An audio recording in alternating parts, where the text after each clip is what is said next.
오늘 우리에게 주시는 하나님 말씀은 누가복음 14장 25절에서 35절 말씀입니다. 수많은 무리가 함께 갈새 예수께서 돌이키사 이르시되 무릇 내게 오는 자가 자기 부모와 처자와 형제와 자매와 더욱이 자기 목숨까지 미워하지 아니하면 능히 내 제자가 되지 못하고 누구든지 자기 십자가를 지고 나를 따르지 않는 자도 능히 내 제자가 되지 못하리라. 너희 중에 누가 망대를 세우고자 할진대 자기의 가진 것이 준공하기까지에 족하였는지 먼저 앉아 그 비용을 계산하지 아니하겠느냐. 그렇게 아니하여 그 기초만 쌓고 능히 이루지 못하면 보는 자가 다 비웃어 이르되 이 사람이 공사를 시작하고 능히 이루지 못하였다 하리라. 또 어떤 임금이 다른 임금과 싸우러 갈 때에 먼저 앉아 1만 명으로서 저 2만 명을 거느리고 오는 자를 대적할 수 있을까 헤아리지 아니하겠느냐. 만일 못할 터이면 그가 아직 멀리 있을 때에 사신을 보내어 화친을 청할지니라. 이와 같이 너희 중의 누구든지 자기의 모든 소유를 버리지 아니하면 능히 내 제자가 되지 못하리라. 소금이 좋은 것이나 소금도 만일 그 맛을 잃으면 무엇으로 짜게 하리요. 땅에도 거름에도 쓸데없어 내 버리느니라. 들을 귀가 있는 자는 들을지어다 하시니라.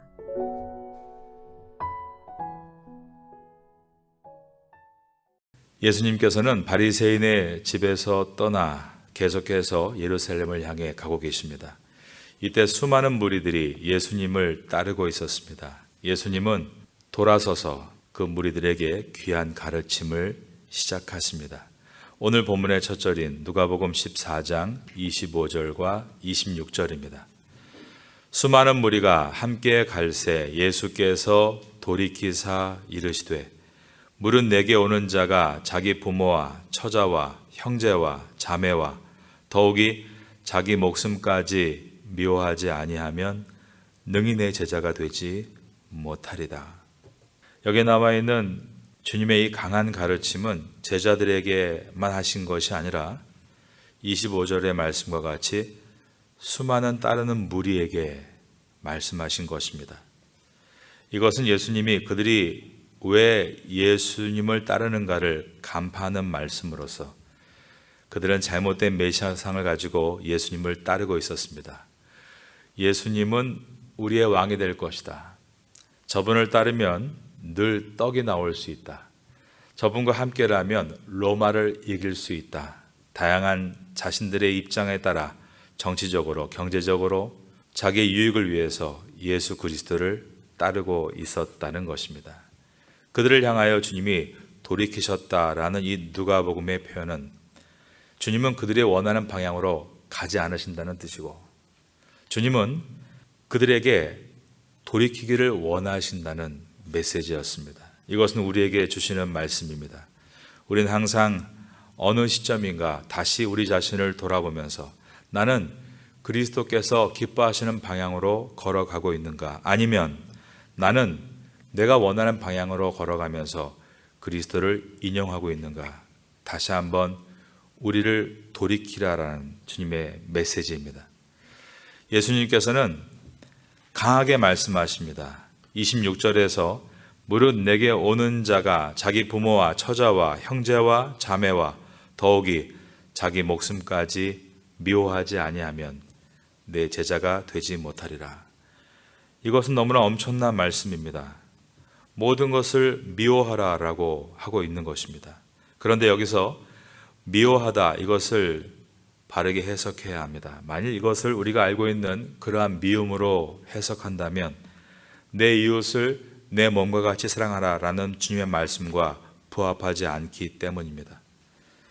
나도 미워해야 하고 내 이웃도 미워해야 한다면 우리가 어떻게 그들을 품고 나 자신을 이해하며 나갈 수 있겠습니까? 여기서 미워하다라는 단어, 헬라어로 미세이라는 단어는 덜 사랑한다는 의미로 성경에서 사용되었습니다. 신명기 21장 15절에서 17절에 보면 어떤 사람이 두 아내를 두었는데 하나는 사랑을 받고 하나는 미움을 받다가, 여기서 미움을 받다가 이것이 덜 사랑한다는 의미입니다. 사사기 14장 16절에도 보면 삼손의 아내가 그의 앞에서 울며 이르되 당신이 나를 미워할 뿐이요 사랑하지 아니하는도다. 여기서도 이 단어가 미세라는 헬라어인데 덜 사랑한다라는 뜻으로 표현되었습니다. 그러므로 예수님의 가르침은 가족이나 자기 자신의 목숨을 미워해야 한다. 이것은 우리가 생각하는 그런 미움보다 비교격으로서 가족이나 목숨을 예수님보다 더 사랑할 수 없다라는 뜻입니다. 그러나 우리가 알고 있는 바 진정으로 하나님을 사랑하게 되면 우린 남편을 최고로 사랑할 수 있고 아내를 최고로 사랑할 수 있습니다. 왜냐하면 그 사랑이 made in heaven, 하나님께로부터 온 사랑이고 하나님은 곧 사랑이시기 때문입니다. 진정으로 하나님을 사랑하면 자녀들 또한 가장 잘 이해하고 돌볼 수 있습니다. 왜냐하면 그것 또한 made in heaven, 하나님께로부터 온 것들이기 때문입니다. 이처럼 예수님께서는 제자의 조건의 첫 번째가 하나님을 가장 사랑해야 한다라고 하셨습니다. 둘째로 제자의 조건은 자기의 십자가를 지고 예수님을 따라야 한다. 27절입니다. 누구든지 자기 십자가를 지고 나를 따르지 않는 자도 능히 내 제자가 되지 못하리라. 그 당시에 유대인들이 이것을 어떻게 이해할 수 있었을까? 그런데 다행스럽게 유대인들에게는 이 예수님의 말씀을 이해할 수 있는 한 예표가 있습니다. 바로 예수님의 모형적인 존재인 이삭의 이야기입니다. 아브라함의 명령을 따라 아들 이삭이 자기 자신을 제물로 드리기 위해 나무를 치고 모리아 산을 올라갔던 사건 말입니다. 그러므로 예수님께서 이 말씀을 하실 때 그들은 자기 십자가를 지고 간다는 것이 믿음의 조상이었던 이삭과 같이 명령하신 그 명령에 순종하는 것임을 그들은 어느 정도 이해할 수 있었습니다. 이처럼 예수님께서는 제자가 되는 방법은 끝까지 순종하는 것이다 라고 말씀하셨습니다. 이것은 12 제자들에게 하신 말씀이 아니라 25절에서 우리가 이미 보았던 것처럼 모든 무리들에게 하신 말씀입니다. 그러므로 이것은 특별한 부름을 받은 몇 사람에게 주신 말씀이 아니라 모든 성도에게 요구하시는 말씀으로서 이 조건은 오늘날의 그리스도인의 조건이다라고 말할 수 있습니다. 이와 같이 예수님의 부르심은 그 높이가 매우 높고 그 수준이 결코 우리가 생각하는 것처럼 낮지 않다는 것을 보게 됩니다. 주님은 12 제자에게 하시는 것이 아니라 모든 사람에게 말씀하시기를 오직 하나님을 가장 중심에 두어야 한다라고 하셨고, 제자는 모든 것을 다 내려놓고 오직 그리스도를 따라야 한다라고 말씀하고 있습니다. 이것을 가지고 예수님께서 이제 예화를 드시는데 첫 번째가 망대 공사에 대한 예화입니다. 28절을 보겠습니다. 너희 중에 누가 망대를 세우고자 할진대 자기의 가진 것이 준공하기까지에 족하는지 먼저 앉아 그 비용을 계산하지 아니하겠느냐. 망대 공사를 하려면 먼저 전체 비용을 계산해야 한다는 것입니다.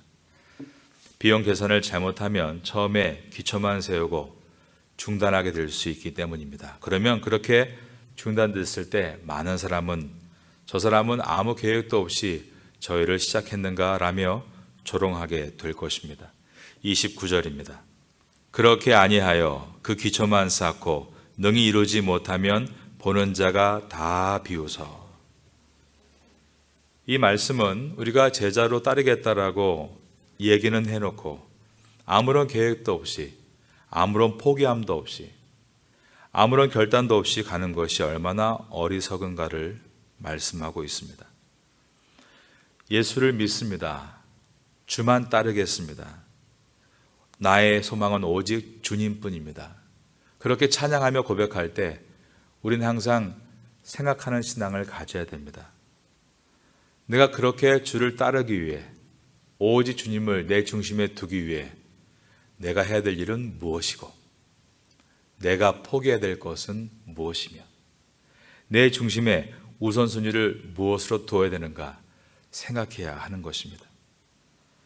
우리가 1년을 계획하면서 사업을 할 때에도 예산을 세우고, 또 모든 일들을 준비하고 어떤 토목공사를 한다 해도 매달 일정 기간 해야 될 일들이 있지 않습니까? 그런데 하물며 예수 그리스도의 제자로 부름받은 우리가 1월 달에는 어떤 계획을 가지고 있고, 또 2월에는 신앙의 성장을 위해서 어떤 준비를 하고 있으며, 그리고 하반기 때는 이 열매를 맺히기 위해서 어떠한 노력으로 나아가야 될 것인가, 이것을 계획하지 않으면서 나는 주를 따르겠습니다, 오직 주만 높이겠습니다 라고 말하는 것은 어리석은 일이다 라고 말씀하고 있는 것입니다. 그 당시에 유대를 통치하던 총독 빌라도가 그랬습니다. 수도공사를 진행했는데 역사에 보면 이 공사가 예산이 부족함으로 중도에 중단했던 일이 있습니다. 많은 사람들은 그 일을 가지고 비웃었습니다. 예수님은 이것을 비유로 들면서 그렇게 계획 없이 일하는 것은 조롱받을 만한 일이다. 이것을 가지고 우리가 신앙의 기초를 쌓아가는 것도 온전한 계획함이 없이 그저 말로만 거창하고 아무 준비가 없이 행함이 없으면 그것은 조롱받는 일이 될 것이다 라고 하셨습니다. 29절의 말씀을 한 번 더 읽겠습니다. 그렇게 아니하여 그 기초만 쌓고 능히 이루지 못하면 보는 자가 다 비웃어. 30절입니다. 이르되 이 사람이 공사를 시작하고 능히 이루지 못하였다 하리라.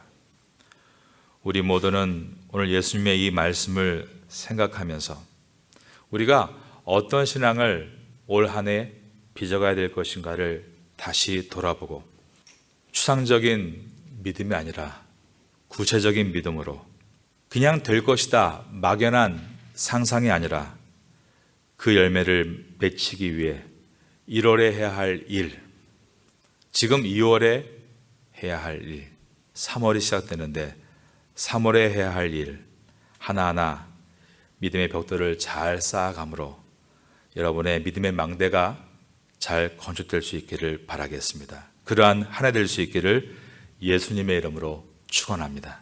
31절입니다. 또 어떤 임금이 다른 임금과 싸우러 갈 때에 먼저 앉아 1만 명으로서 저 2만 명을 거느리고 오는 자를 대적할 수 있을까 헤아리지 아니하겠느냐. 이것 또한 망대의 이야기와 같은 내용으로서 신앙은 생각하는 것이고 마라톤이고 하나하나를 잘 준비해서 마침내 결과를 이뤄내야 하는 것이다 라는 말씀입니다. 전쟁에 나가는 왕이 무작정 나가 싸우면 어떻게 이길 수 있겠습니까? 우리의 상황을 보고 또 적군의 상황을 보고 우리가 적들보다 이길 수 있는가를 판단해서 전략을 세워야 되고 마침내 계획과 목적에 따라 승리를 이루어 나가야 하는 것입니다.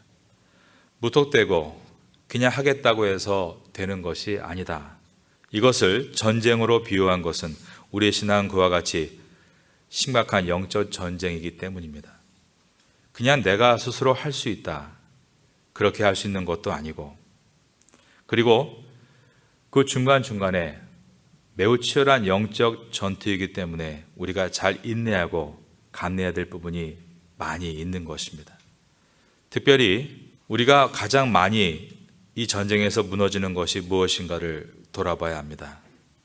대부분의 사람들은 감정을 잘 추스리지 못해서 넘어질 때가 많습니다. 자존심이 상한다는 것입니다.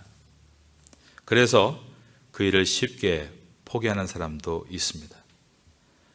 어떤 선교사님이 그 선교사 단톡이 있는데 거기에 내용을 올렸는데 굉장히 후회를 하시면서 그 글을 지우려고 했는데 지워지지가 않았습니다.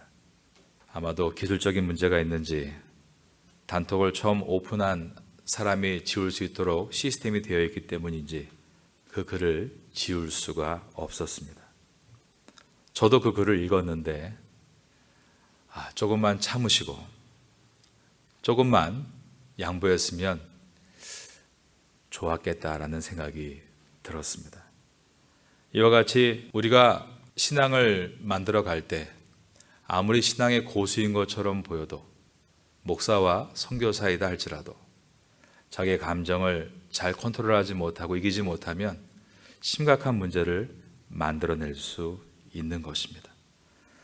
그래서 항상 우리가 하나님 앞에서 내가 무엇이 약한가를 돌아보고 그것이 자존심일 때 주 앞에 엎드려 기도하고 그것이 첫사랑을 잃어버린 것일 때 다시 주 앞에 엎드려 회개하며 우리는 이 긴 마라톤을 급하게 달리는 것보다 완주하기 위해 늘 깨어서 기도하며 나가야 하는 것입니다.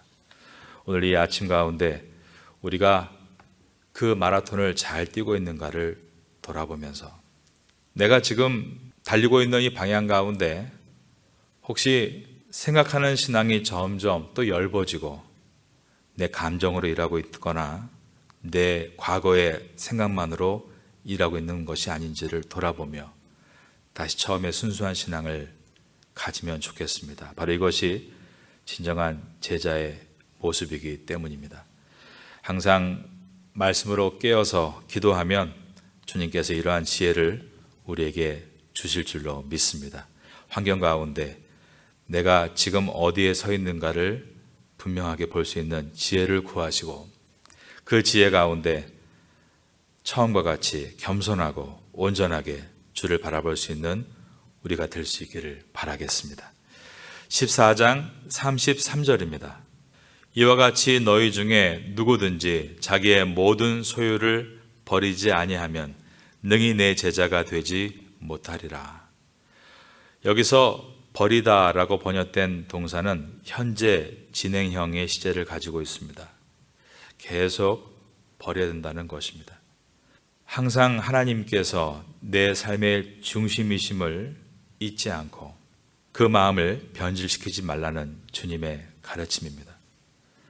여기서 모든 소유를 버리라고 하셨는데 그것은 지금 당장 무소유가 되라는 말씀이 아니라 당장 나의 모든 것이 주님의 것임을 다시 고백하라는 것입니다. 우리의 시간도 주님의 것이요, 우리의 건강도 주님의 것입니다. 우리의 모든 자산과 우리의 모든 자식들도 주님의 것입니다. 우린 이것을 믿고 시작한 그리스도인인데 또 그것을 언제부턴가 잃어버리고 중심이 흔들리고 있다면 다시 중심을 세우라는 가르침입니다. 34절은 그러므로 제자는 소금의 맛을 가지고 있어야 한다. 소금이 좋은 것이나 소금도 만일 그 맛을 잃으면 무엇으로 짜게 하리요. 우리는 빛과 소금이란 말을 많이 들을 때 이 소금의 역할을 다시 한번 생각해야 합니다. 소금은 맛이 있는 것입니다. 바로 그리스도인은 그리스도인다운 맛을 가지고 있어야 합니다. 그리스도인이 그 맛을 잃어버리면 무엇이 짜게 하려 이 땅을 누가 감당할 수 있단 말인가 라는 질문입니다. 새벽에 나와서 다시 무릎 꿇으면 이 맛을 찾게 될 줄로 믿습니다. 이 맛을 다시 회복해야만 오늘도 살만한 세상을 열어갈 수 있는 것입니다. 마지막 절인 35절입니다. 땅에도 거름에도 쓸데없어 내 버리느니라. 들기가 있는 자는 들을지어다 하시니라. 여기서 들을 기가 있는 자는 들을지어다. 이 말씀은 우리가 귀가 없는 사람이 어디 있겠습니까? 마음의 문을 열고 이 말씀을 진심으로 받으라라는 주님의 가르침입니다. 신앙생활을 하면서 귀가 있다고 생각하지만 또 우리가 속임일 때가 많다는 것을 깨닫게 됩니다.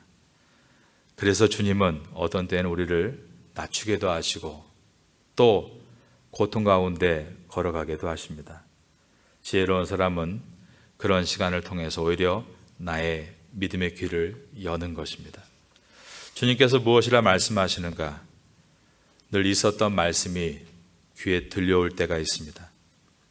오늘 이 아침 가운데 하나님의 말씀이 우리의 귀에 들려와서 다시 나의 첫사랑을 회복해야겠다.